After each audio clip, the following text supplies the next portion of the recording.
ibadah yang bersolek. Ibadah yang bersolek.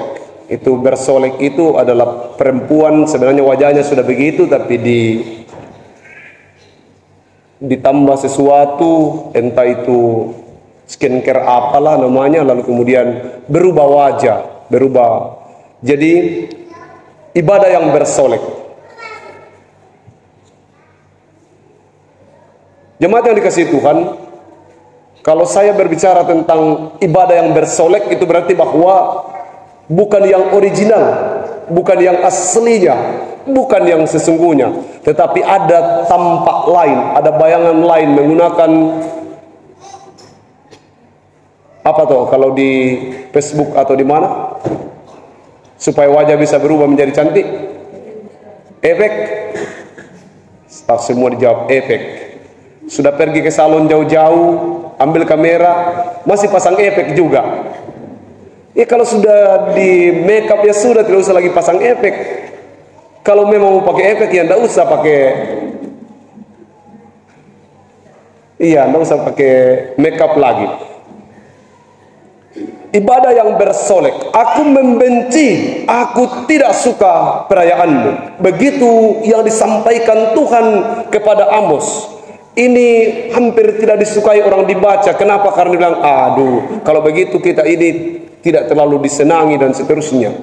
Apa yang tidak disukai oleh Tuhan dan apa yang dibenci oleh Tuhan? Dalam bacaan kita tadi digambarkan bahwa proses penyembahan yang dilakukan oleh orang Israel itu memang mereka memberi korban bakaran, memberi korban sembelihan, tapi semuanya untuk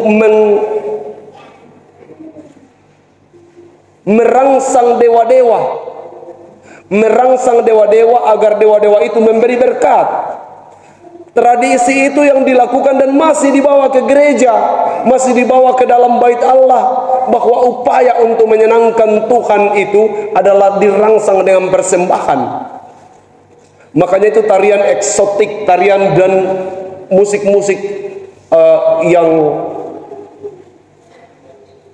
yang wow begitu biasa dinyanyikan dalam sebuah ibadah supaya dewa-dewa itu tradisi kuno, supaya dewa-dewa, dewa kesuburan, dewa apalah terangsang untuk kemudian memberi berkat.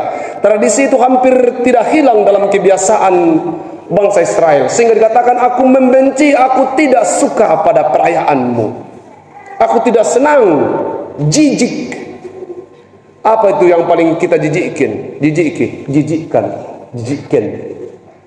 Apa yang paling dikaridi? Apa? Satu saja, jangan satu kampung dikaridi semua. Ataukah adakah satu orang yang paling kita karidi di ini cowok-cowok sedikit cewek-cewek sedikit ku karidi. Doh, karidi itu masih tingkat pertama. Ada lagi di bawahnya ku karindim. Berarti paling tidak suka itu. Adakah hal yang paling kita tidak suka dalam hidup ini?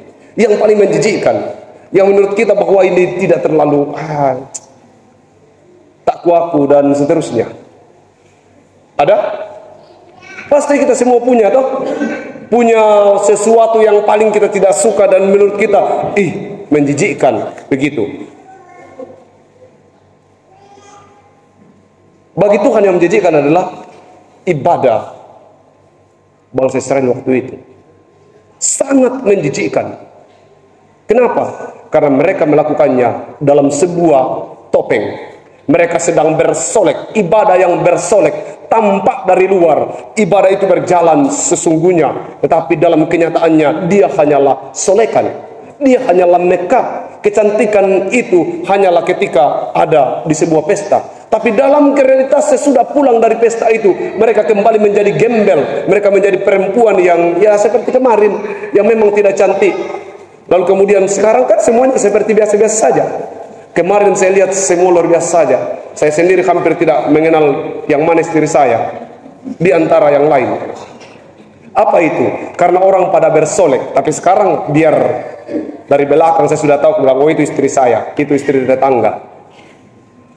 Kita itu, apa artinya itu? Enggak, ini hanya gambaran. Sebenarnya sungguh yang disampaikan dari firman Tuhan ini adalah berhati-hatilah jangan sampai ibadah kita hanyalah solekan, hanyalah makeup dari kehidupan ini.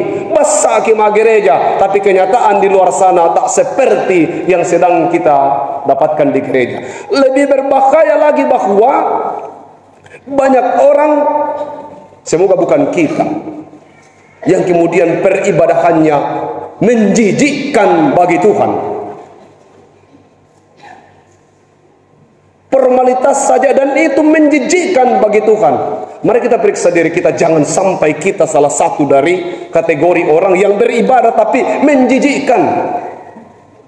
Kita datang beribadah, justru yang kita terima bukanlah berkat, tetapi Tuhan justru marah dengan sikap peribadahan kita.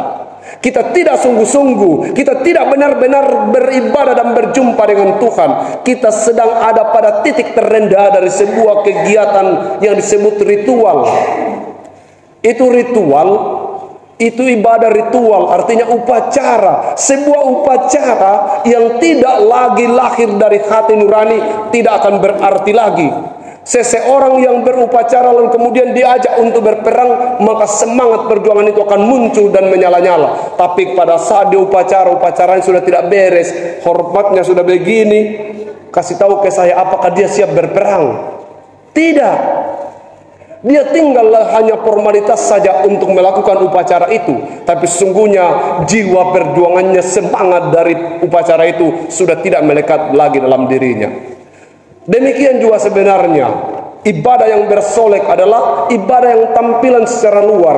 Banyak orang tidak mampu menikmati peribadahan itu, dan jangan-jangan akhirnya kemudian kita masuk dalam kategori salung adibela mak gereja, salung adibela mak kumpulan, datang tapi sukacita tidak ada. Bahkan orang-orang yang mungkin sedang harusnya bersukacita menjadi berduka melihat sukacita kita yang tidak ada. Saya sudah beberapa kali menyampaikan bahwa dulu ketika saya baru jadi pendeta itu, saya kalau mau pimpin ibadah dan jumlah orang sedikit, saya merasa seandainya bisa dikasih amin saja. Tapi sesudah dalam perjalanan panjang saya baru mengerti bahwa tugas seorang pendeta itu bukan menyadarkan orang, bukan membuat orang menganga dengan apa yang disampaikan, sehingga tidak perlu jumlah orang. Tugas pendeta, penatua, dan para pelayan yang lain itu adalah bersukacita mengerjakan tugasnya. Saudara mau dengar, saudara tidak dengar, tugas saya dalam hubungan dengan Tuhan selesai. Sehingga silakan tidur, dan saya tidak akan pernah terganggu lagi kalau Anda tidur dalam ibadah, karena tugas saya hanya menyampaikan firman Tuhan. Dalam hubungan itu Andalah yang berjumpa dengan Tuhan Anda. Ibadah yang bersolek adalah ibadah yang seperti ini, yang datang juga gereja tapi resah dan gelisah, yang datang juga ke persekutuan ibadah minggu, datang juga ke persekutuan PKB, atau datang di persekutuan kumpulan keluarga, tapi hatinya ada di tempat lain. Dan Anda bisa membayangkan bagaimana sakitnya hati Tuhan, bagaimana itu sungguh-sungguh menjijikkan. Untuk itu, siapkan dirimu secara baik, beri waktu yang berkualitas, biarkan ibadahmu bukanlah ibadah yang bersolek, tapi jadikanlah ibadahmu sebagai ibadah yang benar-benar berkualitas, sehingga ketika Anda sedang upacara digigit nyamuk sekalipun Anda tidak akan pernah bergerak. Anda akan hormat, siap, dan menunjukkan sikap sebagai seorang yang nasionalis. Begitu juga dalam ibadah. Mari kita tunjukkan sikap kita sebagai orang yang datang sungguh-sungguh hendak menyembah Tuhan. Ibadah kita bukanlah solek, bukanlah makeup. Ibadah kita adalah ibadah yang lahir dari hati nurani, yang sungguh-sungguh menjadi persembahan. Yang harus kita yakini bahwa sepulang nanti sutradara itu akan berkata, bagus, luar biasa hari ini, engkau sungguh-sungguh. Berkali-kali kita akan mendapat gangguan, akan ada banyak tantangan, tetapi mari kita fokus secara pribadi bahwa ibadah yang kita lakukan itu adalah ibadah yang betul-betul ori, Mau tahu bukti ketidakorian ibadah kita? Salah satu akta ibadah kita adalah pemberian persembahan. Pemberian persembahan itu tidak ada bedanya dengan votum berkat,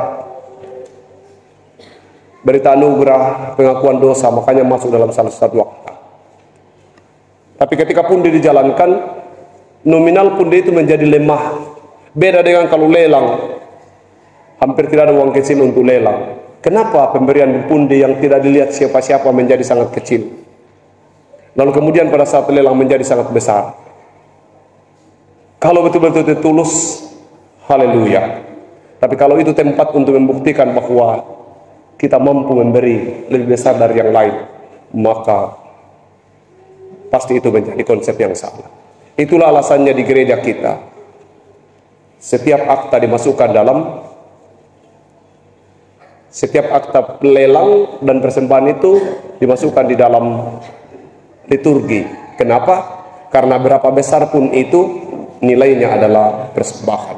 Selamat beribadah dengan tulus ikhlas. Dan setiap Anda beribadah, pastikan bahwa dia tidak akan berkata, aku benci, aku jijik dengan sikapmu beribadah. Pastikan pada saat kita beribadah, dia sedang melihat kita dan dia berkata, mutongan ni sik dambe, betul-betul serius, betul-betul sungguh-sungguh. Dan kalau Anda bisa melakukan ibadah yang berkualitas itu, jaminkan bahwa nikmat dari setiap persekutuan yang engkau lakukan akan mendatangkan sukacita dalam dirimu. Dulu ke Salubei jauh karena hanya sukarela, pulang dengan sungut-sungut. Tapi ketika sukacita merubah hidup ini, bahwa pelayanan ke Salubei jauh bukanlah pelayanan karena persoalan ingin memperkenalkan bahwa saya pintar dan jago berkhotbah. Pelayanan ke Salubei jauh adalah proses di mana saya mau mempertanggungjawabkan panggilan saya sebagai pendeta. Maka meluncur dari Salubei jauh pun tetap sukacita. Kenapa? Karena sungguh saya mampu mengangkat pelayanan ini, dan saya sudah melayani Tuhan di tempat ini. Sukacita, sukarela saja dalam ladang Tuhan tidak cukup, dan sukarela saja itu tidak akan dibayar oleh Tuhan. Yang dibayar Tuhan itu adalah sukacita. Saudara-saudara yang jadi panitia, saudara-saudara yang bekerja baik di dapel atau sebagai majelis gereja dan pengurus kategori yang lainnya, kerjakanlah itu dengan penuh sukacita. Orang Toraja bilang kedore emokoh, tidak akan pernah bersungut-sungut kalau sudah senang bikin sesuatu dan pastikan bahwa itu yang terbaik. Selamat beribadah dan menikmati perjumpaan dengan Tuhan secara baik. Amin.